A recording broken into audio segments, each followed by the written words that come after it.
গভীর সমুদ্রের নিচে এ এক অন্য জগৎ। বিভিন্ন প্রজাতির কোরাল তথা সামুদ্রিক গাছগাছালির পাশাপাশি রয়েছে জানা অজানা অসংখ্য সামুদ্রিক মাছ। সেই গভীর সমুদ্রের নিচেই হেঁটে যাচ্ছেন চীনা বিজ্ঞানীরা। কোরালগুলো মেপে দেখছেন এবং বিশেষভাবে পর্যালোচনা করছেন।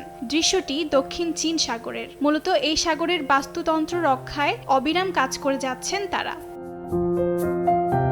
চীনা গণমাধ্যম সিজিটিএন এর বানানো 30 মিনিটের একটি প্রামাণ্য চিত্র গ্রিনিং দ্য ব্লুর কিছু অংশ প্রকাশ করা হয়েছে, যেখানে দেখা যায় কিভাবে চীনা বিজ্ঞানীরা সামুদ্রিক বাস্তুতন্ত্র রক্ষায় কাজ করে যাচ্ছেন। সমুদ্রের নিচের গাছগাছালির বড় হওয়া, উদ্ধার করা কচ্ছপকে নিজ ঘরে ফিরিয়ে দেয়া এবং কোরাল বাগান প্রস্তুত করা, এর সবই এই তথ্যচিত্রে তুলে ধরা হয়েছে।